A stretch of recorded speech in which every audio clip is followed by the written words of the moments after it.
Convido você a erguer bem alto as suas mãos. No ato de rendição, como disse Jesus, é preciso receber o reino dos céus como criança, para poder entrar nele. Como crianças que estendem os braços para o Pai. Nós te invocamos, Senhor, nessa noite. E te dizemos, Pai, que precisamos inteiramente do Teu Espírito Santo. Precisamos inteiramente da Tua glória. Precisamos inteiramente, Senhor, da Tua unção poderosa, derramada sobre a nossa cabeça, dominando o nosso coração e os nossos pensamentos. Precisamos de Ti, Senhor. Não queremos avançar sem a Tua presença, porque é impossível verdadeiramente avançar sem a Tua presença. Vem sobre nós, Espírito de Deus.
Somente a igreja.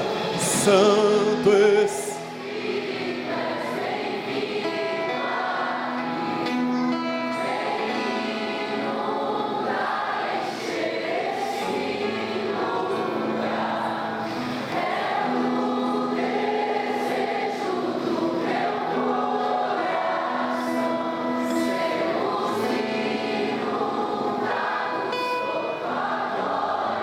Clame com todo o teu ser mais uma vez. Fale com toda a alma. Diga, Senhor, eu preciso de Ti. Eu preciso de Ti, Senhor. Senhor, eu preciso de Ti. Que sou eu sem a Tua presença, Senhor? Que sou eu? Que é a minha casa sem a Tua presença, Senhor? Oh, Deus! Santo Espírito, és bem-vindo aqui. Vem inundar, encher este lugar. É o desejo da sua graça.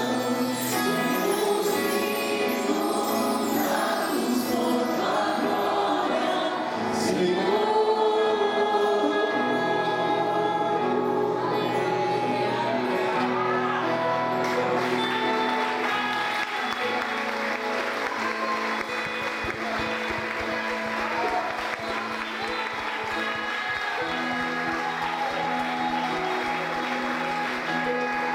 Senhor da igreja, pastor supremo, Espírito Santo,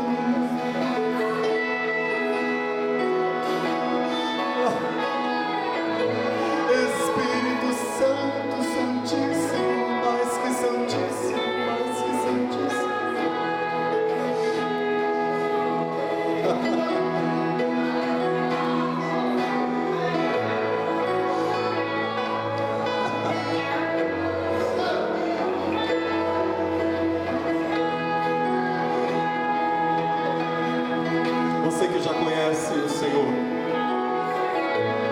Exalte a Ele com as suas palavras espontâneas agora. Você que já conhece o caminho para o trono do Senhor, o caminho que é feito de louvor, comece a dizer para Ele: Senhor, eu te exalto pela tua santidade, eu te exalto pela tua graça, pelo teu amor, eu te exalto pelo sangue de Cristo derramado em meu lugar, eu te exalto pelo Espírito Santo da promessa e pelo chamado que o Senhor confiou a mim, de ser sal da terra e luz do mundo.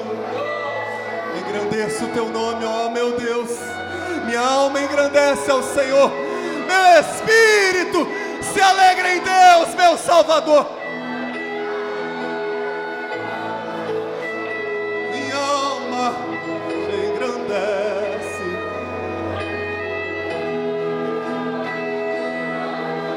Vamos lá, vamos exaltar a Ele. Vamos exaltar ao Senhor. Não viemos aqui para uma religião, viremos aqui para adorá-lo. A Ele glória na igreja. A Ele glória.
Depois disto,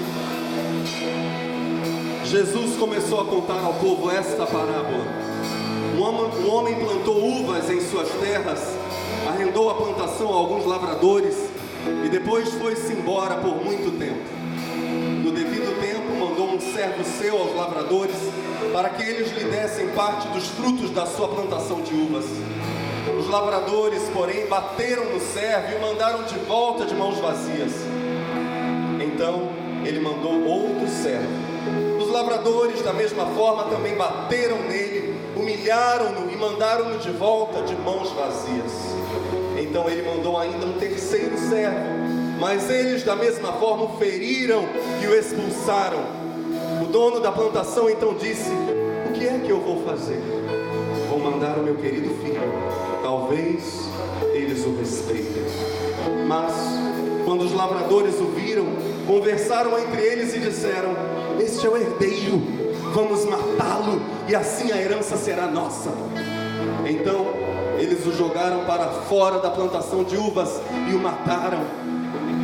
O que o dono da plantação fará com esses lavradores? Ele virá e matará esses lavradores e dará a sua plantação para outros. Quando ouviram isto, eles disseram: que isso nunca aconteça. Mas Jesus olhou bem para eles e disse: então, o que querem dizer as Escrituras quando dizem: a pedra que os construtores rejeitaram veio a ser a pedra mais importante? Todo aquele que cair em cima desta pedra ficará em pedaços, e todo aquele sobre quem a pedra cair será esmagado. Amém. Aleluia. Pode assentar. Glória ao nosso Deus. Quantos estão famintos pela palavra de Deus, digam amém. Amém. Aleluia. Estava contando para minha esposa que a igreja na China recebeu pregadores estrangeiros ocidentais e se decepcionou com eles alguns anos atrás, porque eles pregavam mensagens de apenas 40 a 45 minutos. E a igreja na China disse: não, nós não queremos pregadores assim. Nós temos fome da palavra de Deus e queremos pregadores que preguem no mínimo 2 horas. Não queremos fast food. Um povo faminto por Deus. Temos alguém aqui faminto por Deus? Famintos pelo Espírito de Deus? Aleluia. Hoje eu fiquei muito feliz assistindo antecipadamente esse lindo novo quadro do Pibal News, Abrindo a Mala. Abrindo a Mala? E eu amo todo tipo de empreendedorismo. Eu já falei várias vezes para minha esposa que se eu não fosse pastor, certamente seria empresário. E com isso estou afirmando, implicitamente, que o pastorado não é um negócio. A fé não é um negócio. Amo inovar, amo empreender, gosto de criar. Mas eu estava olhando para esse quadro antes de vocês o assistirem. Hoje à tarde dei uma passadinha aqui e vi o trabalho de edição.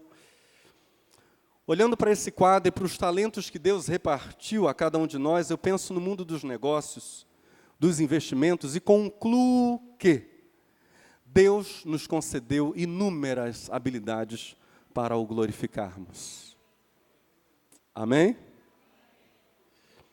De duas formas, ou em dois grandes grupos de manifestações. Primeiro, ativamente, mostrando às pessoas conscientemente, nos nossos contatos em meio ao trabalho, ou nas nossas relações trabalhistas, após produzirmos algo no nosso trabalho, mostrarmos ativamente às pessoas a bondade, o caráter santo, amoroso de Deus. E também ativamente investindo recursos financeiros na expansão do reino de Deus. Ou seja, uma ação proativa, consciente daqueles que trabalham, que exercem qualquer tipo de profissão de labor.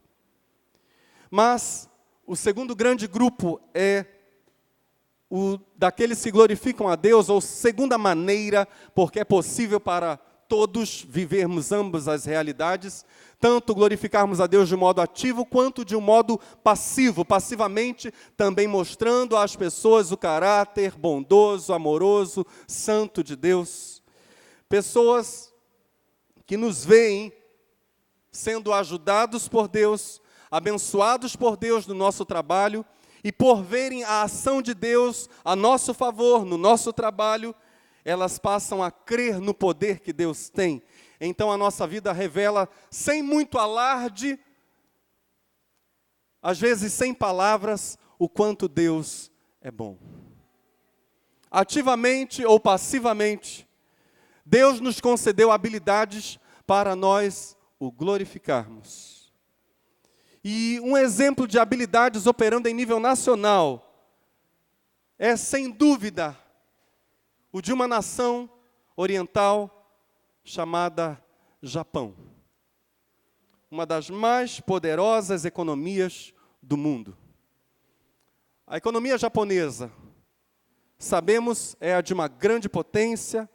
Eles são a terceira maior economia do mundo em PIB nominal e a quarta maior economia em poder de compra.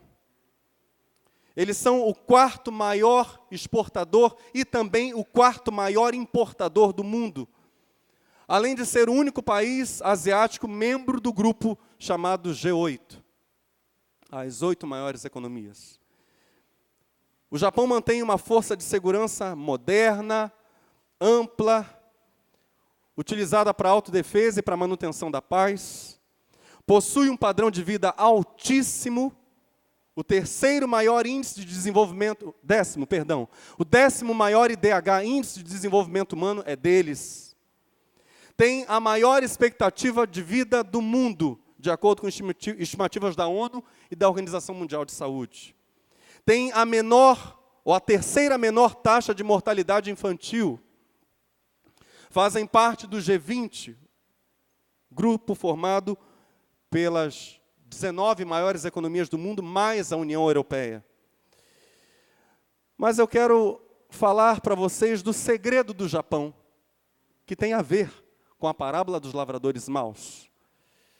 Mas antes de falar do segredo do Japão, porque eles são essa potência incrível, antes de falar desse segredo que é mencionado nessa parábola de Jesus, Eu quero abrir parênteses aqui para dizer que o Japão, além de ser uma grande potência econômica, é também um dos países com um dos maiores índices de depressão e suicídio,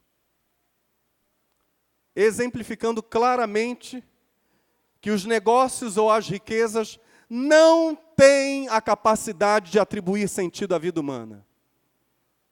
Você está comigo? Não tem.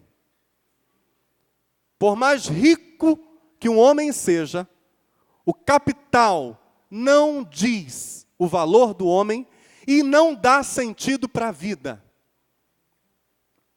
O suicídio no Japão se tornou uma questão social importantíssima no país.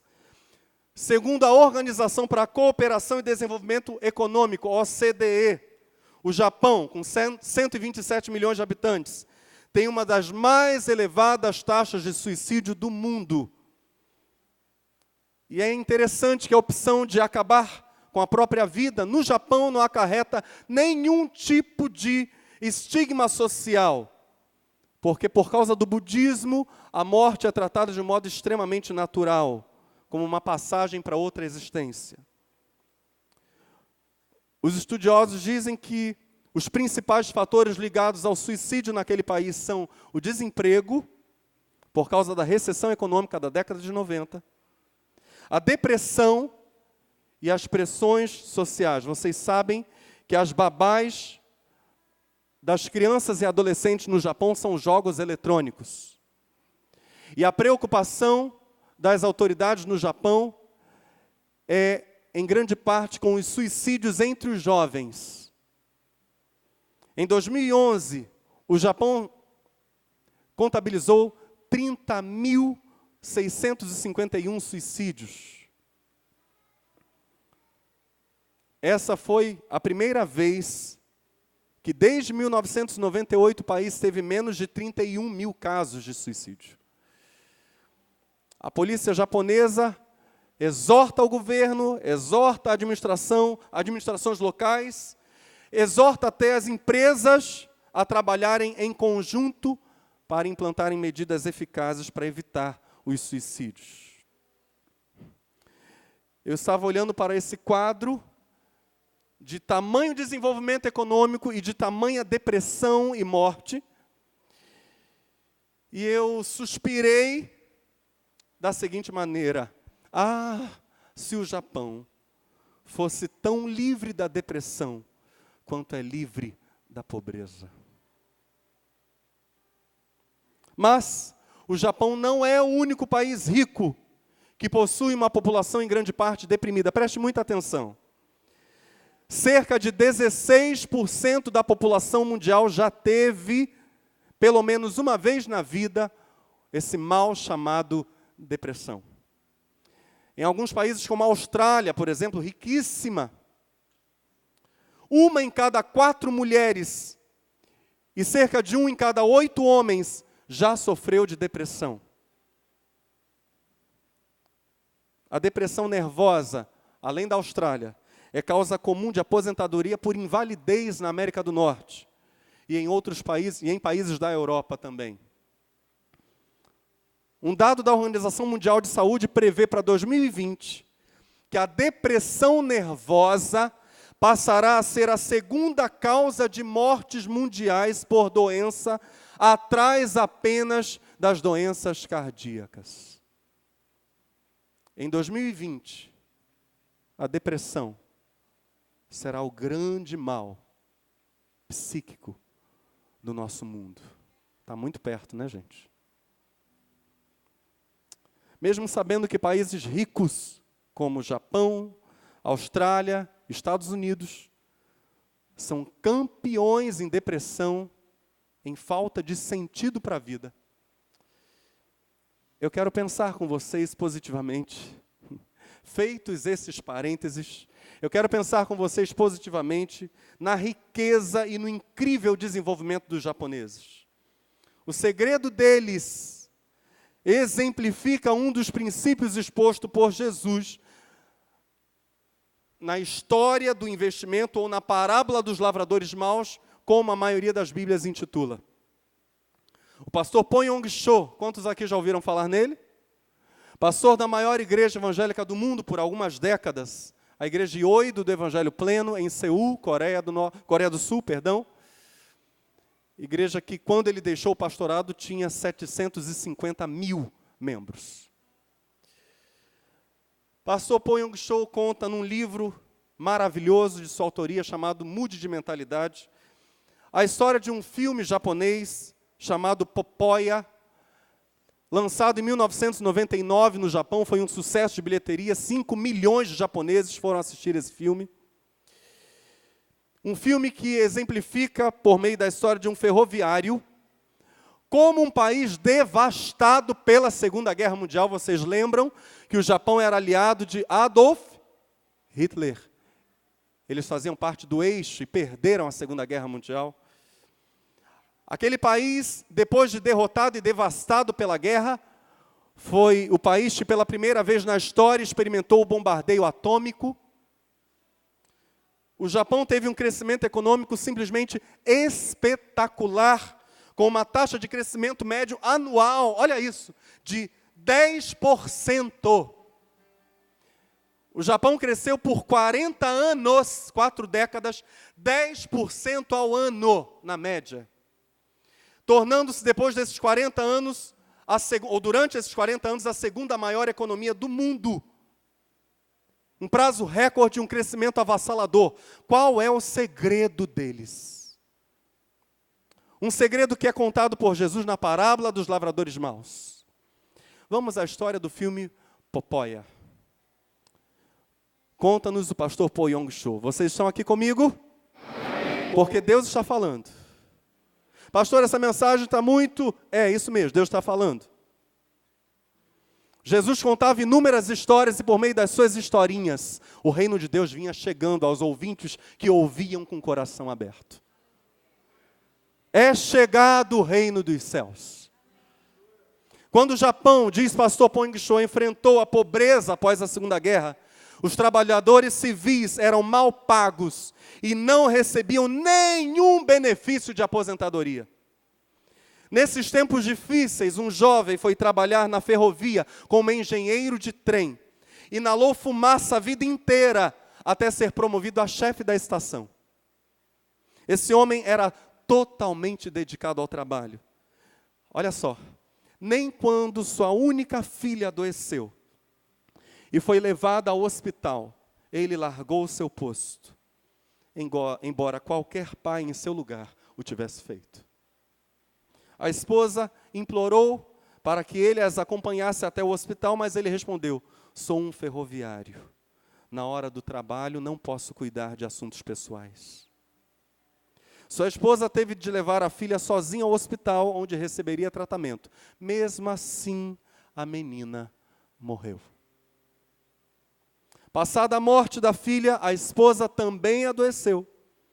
Quando precisou ser hospitalizada, o marido não a acompanhou. Em vez disso, se explicou.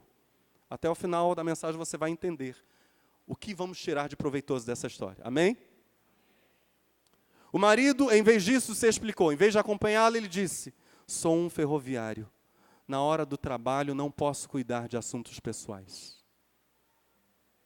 Sua esposa teve de ir ao hospital sozinha, de onde nunca voltou. Antes de sair da estação, ela disse ao marido: eu deveria ficar sempre ao seu lado, ou ao lado de um homem cabeça dura como você, para ajudá-lo. Sinto muito deixar você, meu marido. Ao saber da morte da esposa, mostra o filme Popoya. Finalmente, aquele homem foi ao hospital onde estava o corpo morto de sua mulher. Sem dizer uma palavra, ele apenas olhou-a. Uma amiga da mulher que estava ali no hospital lamentou, dizendo assim: enquanto ela ficou no hospital, você não apareceu aqui nenhuma única vez. Você não ouviu suas últimas palavras. Agora está morta. Por que você está tão quieto? Onde estão as suas lágrimas? As lágrimas começaram a brotar dos olhos daquele japonês. ele voltou à estação para a sua função de sinaleiro. Sem a filha, sem a esposa, passou a viver apenas como um ferroviário. Contudo, no fundo do coração, sentia muita culpa por não ter cuidado da sua família. O pastor Poyong-Cho, sul-coreano, faz uma análise profunda dos japoneses que lotaram os cinemas e conta. Os japoneses ficaram muito emocionados com o filme, simplesmente porque os retrata muito bem. Quem não conhece a cultura japonesa não compreende de fato a vida do ferroviário. O povo japonês, não raro, é muito dedicado ao trabalho. É exatamente por isso que nem sempre se pode competir com o Japão. Não é porque outros povos sejam menos inteligentes que os japoneses ou por serem menos instruídos. O verdadeiro motivo está no filme Popoya. Aquele homem era o chefe da estação de uma longínqua cidade mineradora. Não havia ninguém para supervisioná-lo. O trem passava na estação uma única vez ao dia. No entretanto, por estar no horário de trabalho, aquele homem pensava que não devia sair da estação. Os japoneses estão extremamente dedicados ao trabalho, mesmo que seus superiores não os vigiem, nem lhes deem ordens o tempo todo. Agora preste atenção. Os japoneses não agem assim por mero materialismo, mas por um princípio ético. Poyong-Cho, que trabalhou 10 anos no escritório da igreja Yoido no Japão, afirma: as pessoas dizem, podemos superar os japoneses, podemos nos equiparar a eles economicamente. Poyong-Cho diz, creio que não. O filme nos ajuda a ver até que ponto chega a fidelidade do povo japonês. Eles nunca se descuidam do trabalho. Para eles, o horário de trabalho não lhes pertence. Por isso, esse horário deve ser dedicado ao patrão e à empresa. Eles são pagos para dedicarem seu tempo ao patrão e acreditam que é moralmente errado usá-lo em benefício próprio por motivos pessoais. É uma questão para os japoneses de ética. Você está entendendo? O principal fator para o crescimento do Japão após a Segunda Guerra Mundial foi serviço leal e totalmente abnegado. Diga comigo, serviço leal e totalmente abnegado. Eu não estou dizendo que aquele homem acertou em deixar sua filha e sua esposa morrerem sem sua atenção no hospital. Ele não acertou. Mas o filme Popoya fala para nós de um princípio exposto por Jesus na parábola dos lavradores maus. Ao contrário dos lavradores, que ao receberem os comissários, os emissários enviados pelo dono da vinha, bateram nos 3, depois mataram o filho. Os japoneses servem ao dono da empresa, ao dono do negócio com total lealdade, total abnegação. Eles servem. Diga comigo, serviço. Eu quero pensar nos múltiplos sentidos dessa parábola com vocês. Sendo o primeiro desses sentidos o seguinte: todo o fruto do nosso trabalho, diga comigo, todo o fruto do meu trabalho, da minha vida.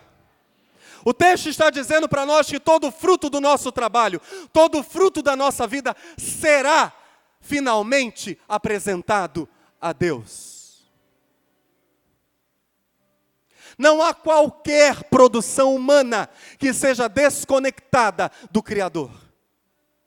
Todo o produto humano, toda a obra humana, tudo aquilo que é fruto das nossas mãos, da nossa fala, da nossa escrita ou da nossa manufatura, tudo será definitivamente no último dia ou da nossa vida ou no dia final dessa história apresentado ao Criador.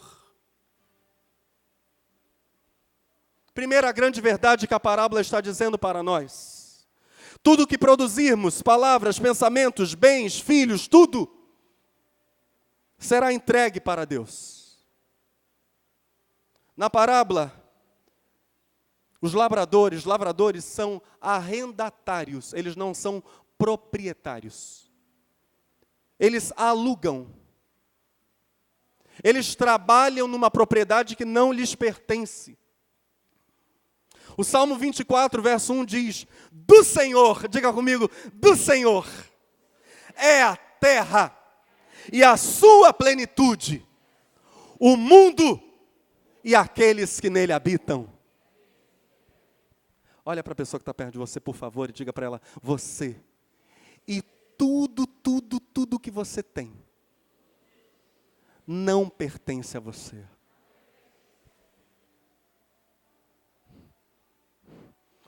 A parábola começa assim.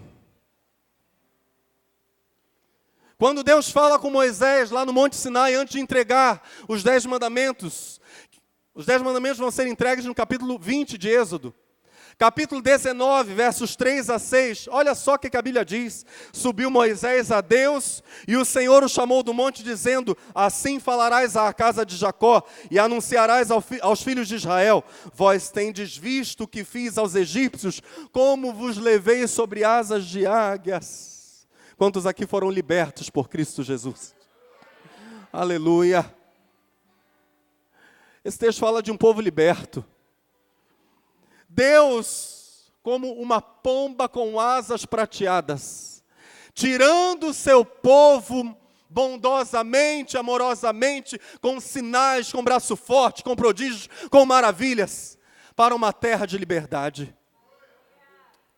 Vós tendes visto, Deus diz a Moisés, o que eu fiz aos egípcios, como os levei sobre as asas de águias e vos trouxe a mim.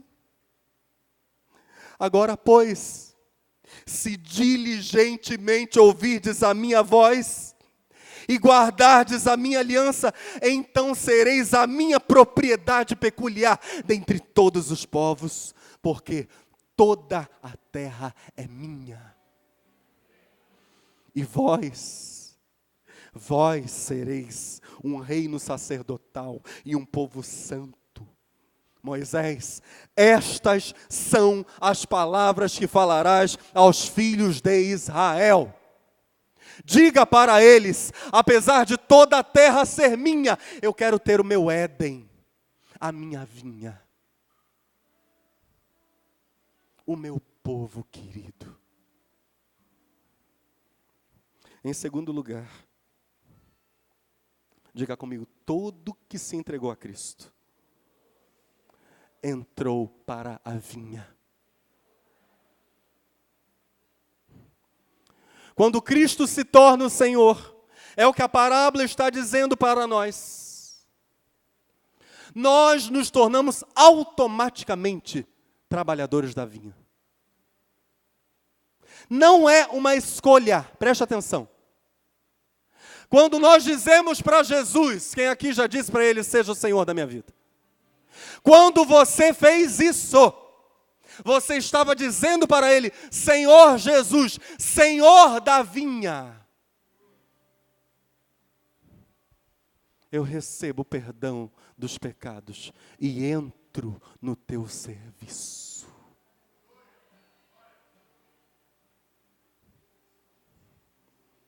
Quando Cristo se torna o Senhor e entramos no seu reino, nós somos agora, diz Paulo, legitimamente representantes do dono da vinha. No reino de Deus, não existem desocupados, não existem desempregados. Ninguém é desempregado no reino de Deus. Ah, pastor, eu estou aqui, mas eu não sei o que Deus quer. Você sabe sim, claro que você sabe. Porque quando você entrou para o reino, automaticamente uma chama foi acesa no seu coração. O Espírito Santo derramou amor no seu coração. E você sabe que precisa derramar o amor de Cristo a todos aqueles que forem seu próximo ou seus próximos. Quem estiver perto de você tem que ver Jesus em você, não tem jeito. Amém? Tem que ver Jesus em mim, é automático, entrou para o reino, entrou para a vinha. não tem desempregado. Agora o detalhe importante é que só quem se entregou a Cristo, somente quem se entregou a Cristo, pode mudar o mundo.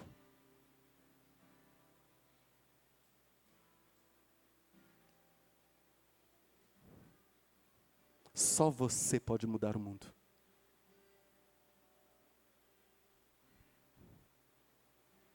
Onde está isso na parábola, pastor? Quando o dono da vinha chama os seus servos e diz: vão lá para colher os frutos, os primeiros frutos, vão lá.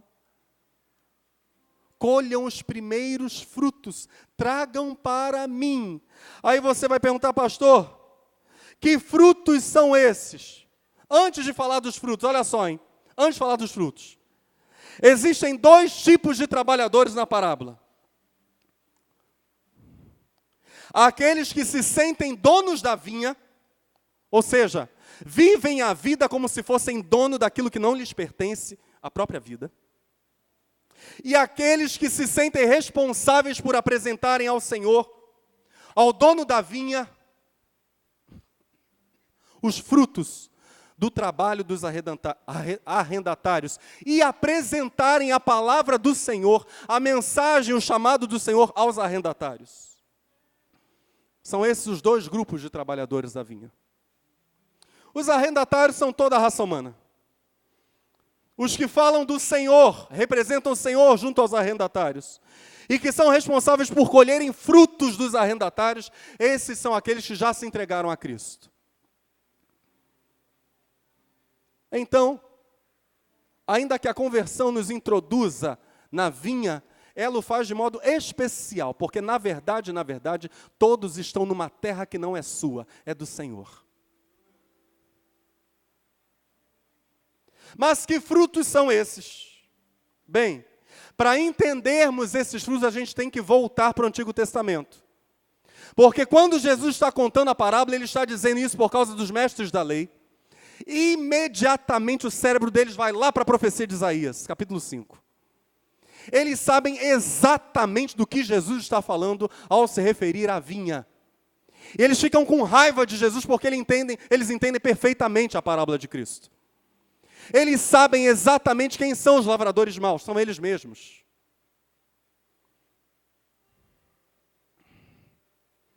No que eles estão pensando? Isaías 5 é a parábola da vinha. Um texto célebre do Antigo Testamento para os judeus praticantes. Diz assim a Escritura: cantarei para o meu amado seu cântico, para o meu amigo seu cântico a respeito de sua vinha. Meu amigo tinha uma vinha na encosta de uma fértil colina. Ele cavou a terra, tirou as pedras e plantou as melhores videiras. Construiu uma torre de sentinela e também fez um tanque de prensar uvas. Ele esperava que desse uvas boas, mas só deu uvas azedas. Agora, habitantes de Jerusalém e homens de Judá, julguem entre mim e a minha vinha. Que mais se poderia fazer por ela que eu não tenha feito? Então, por que só produziu uvas azedas quando eu esperava uvas boas? Pois eu lhes digo que vou fazer com a minha vinha. Derrubarei a sua cerca para que ela seja transformada em pasto. Derrubarei o seu muro para que seja pisoteada.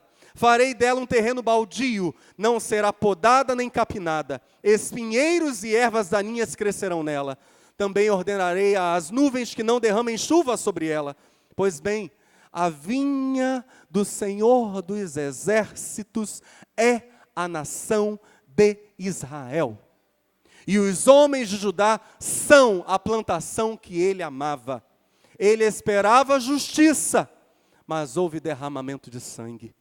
Esperava retidão, mas ouviu gritos de aflição. Diga comigo: os frutos são justiça e retidão. São esses os frutos da vinha. Não opressão social, inclusive as palavras seguintes de Isaías vão ser justamente sobre opressão social.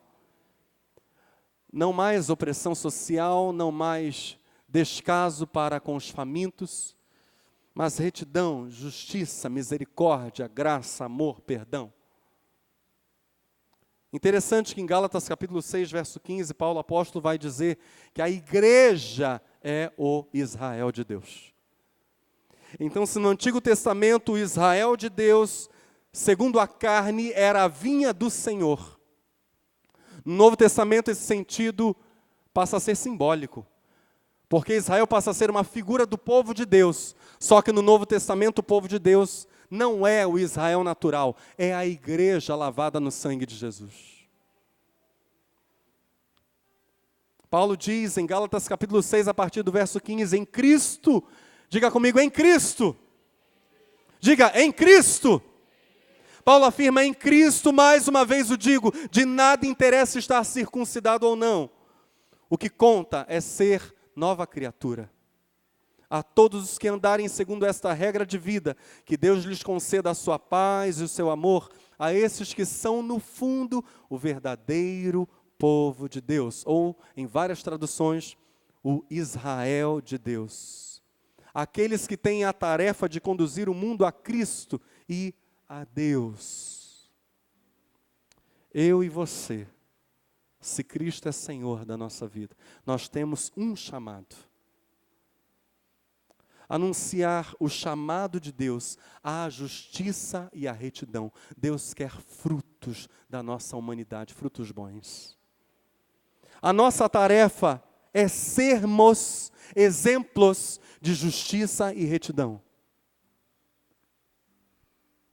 No trabalho, na escola, na vizinhança, em casa. Esse é o nosso chamado. Levarmos justiça e retidão e dizermos, olha, Deus espera isso de você também, mas isso só é possível pela fé em Jesus Cristo. Pois como temos visto já há vários domingos, quem nos justifica é Deus em Cristo. Não são os nossos atos, a nosso ver, justos, que Deus espera receber.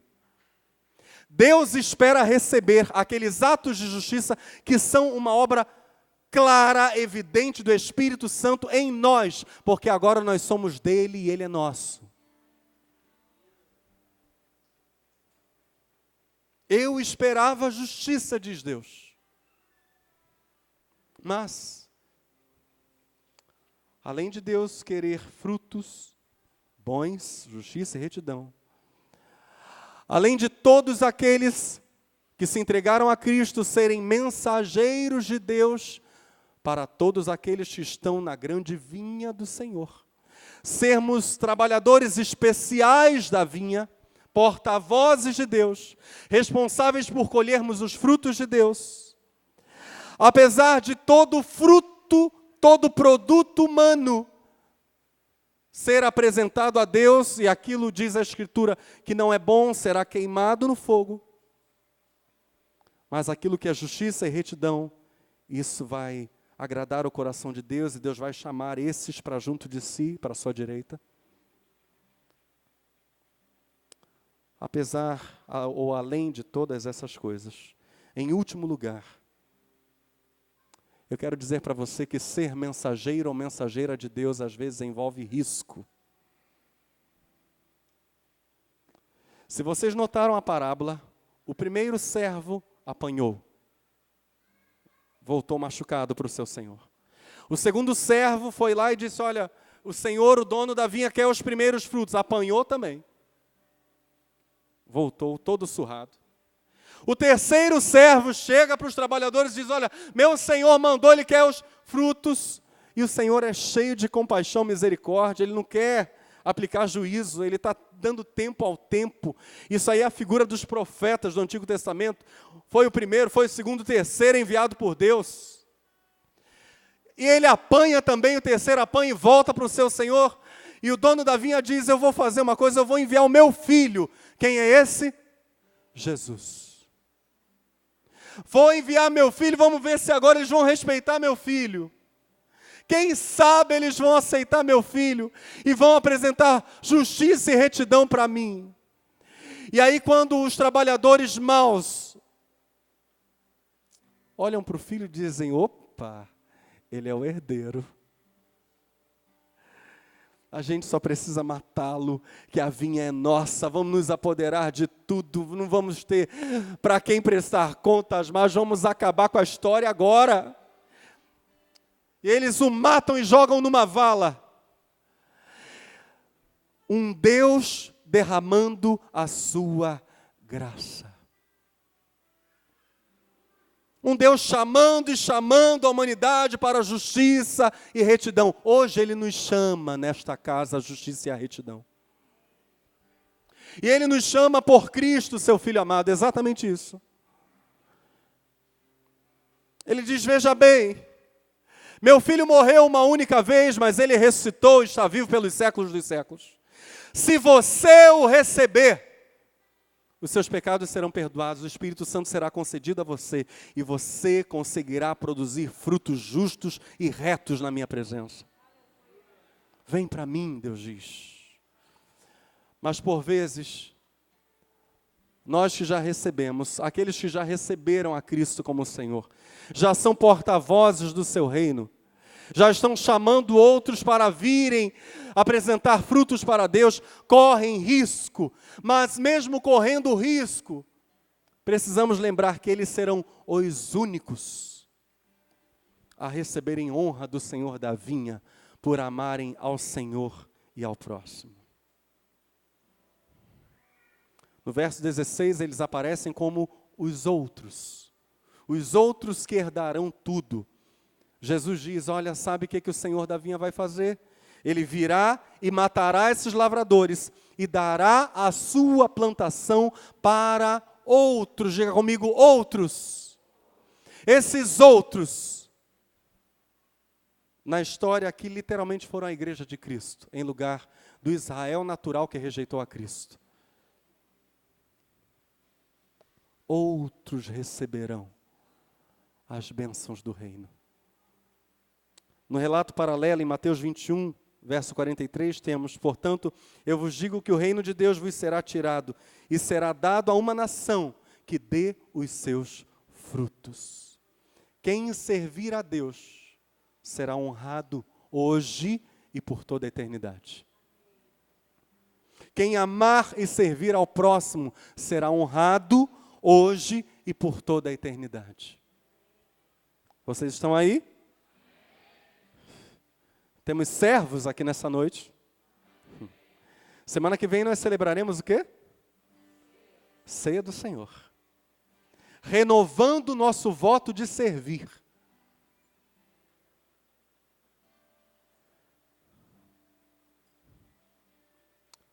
O rei falecido Hussein bin Talal, rei da Jordânia, já morreu. Foi um exemplo clássico de honra concedida àqueles que dispõem a servir mesmo correndo risco. Preste atenção nessa história. A história foi contada pelo Dr. Kenneth Bailey, numa obra magnífica em espanhol, Jesús a través de los ojos del Medio Oriente. Jesus pelos olhos do Oriente Médio.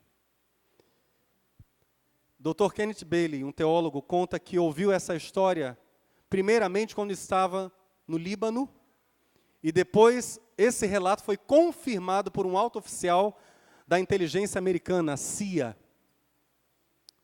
Uma noite, no início dos anos 80, a polícia informou ao rei Hussein que um grupo de cerca de 75 oficiais do exército jordaniano estavam reunidos, naquele exato momento em que ele recebeu a denúncia, planejando uma conspiração para derrubá-lo. Olha só. Os chefes da segurança pediram permissão para rodear o lugar e prenderem os conspiradores. Pediram permissão ao rei Hussein. Após uma pausa, entristecido, o rei rejeitou o pedido e disse: tragam-me um helicóptero pequeno. Cumpriram a ordem do rei, e ele voou até o lugar da reunião dos conspiradores, pousando no telhado do edifício onde os oficiais do exército se encontravam. O rei disse ao piloto: se você ouvir disparos, fuja sem mim. Vá embora e pode me deixar para trás. Desarmado, o rei desceu alguns lances de escada e apareceu de repente no salão em que os conspiradores estavam reunidos e disse para eles com tranquilidade: senhores, fui informado que estão reunidos aqui, nesta noite, para concretizar seus planos de depor o meu governo, tomar o país e instaurar uma ditadura militar. Se fazem isso, o exército se dividirá, o país será devastado pela guerra civil e dezenas de milhares de pessoas inocentes morrerão. Não há necessidade que isso ocorra. Estou aqui. Matem-me e assumam o poder. Assim somente um homem morrerá.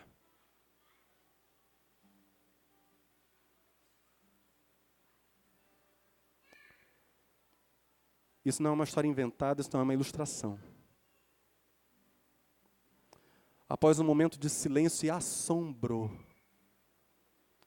unanimemente os rebeldes se aproximaram do rei para fazerem duas coisas: beijar suas mãos e pés e prometerem lealdade até a morte. O rei Hussein foi honrado pelos conspiradores. Glória a Deus. Vidas foram poupadas. Eu não tenho dúvida, eu estava olhando para essa história e dizendo: meu Deus, não tenho dúvida de que foi o Senhor quem honrou esse rei. Sabedoria. O mesmo Deus que honrou o rei Hussein da Jordânia, honrará a todo aquele, a toda aquela, que aparece lá no verso 16, os outros, que se dispuserem a servi-lo como Senhor da vinha. Todo aquele que o serve, todo aquele que aceitar ser seu porta-voz, sua porta-voz, todo aquele, toda aquela, será honrado, honrada.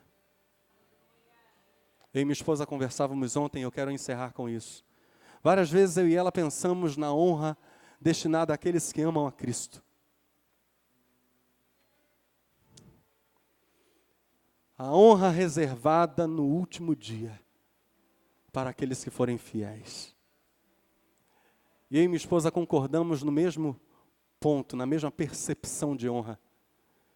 Para nós, a maior honra não será nem a coroa de louros que Cristo colocará sobre os vencedores. A maior honra não será poder comer a comida celestial, como o próprio Jesus falou: não vou comer, não vou provar mais do fruto da vide até que esteja com vocês no reino de meu Pai. Mas a maior de todas as honras será aquele momento em que a Escritura diz que não vai ser um anjo, não vai ser o arcanjo Miguel, não serão serafins, não serão querubins, que vão servir os fiéis que estiverem no banquete das bodas do Cordeiro, o banquete da salvação. A Bíblia diz: o Cordeiro, o próprio Jesus os servirá. Se você é cristão, você pode dar o aleluia mais forte. O Cordeiro. Você tem noção do que seja isso? Tem ideia do que seja eu e você entrarmos na salvação? E aquelas mãos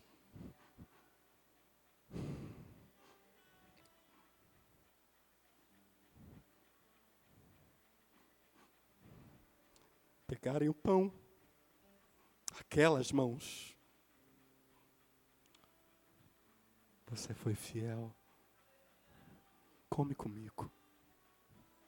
Jesus fez isso na última ceia, mas foi com o traidor Judas. No banquete da salvação será com os fiéis. Ele olhou na última ceia para Pedro e disse: aquele que me trai é aquele a quem eu der o bocado molhado. Ele quebra o pão, coloca o pão no vinho e entrega para Judas Iscariotes. E diz para ele: amigo, o que tens que fazer, faz-o depressa. E a Bíblia diz, naquele exato momento, Satanás enche o coração de Judas. E Judas vai fechar o negócio das 30 moedas de prata, traindo Jesus. Mas no último dia, naquele grande dia que eu tanto espero, o Cordeiro servirá àquele que vencer.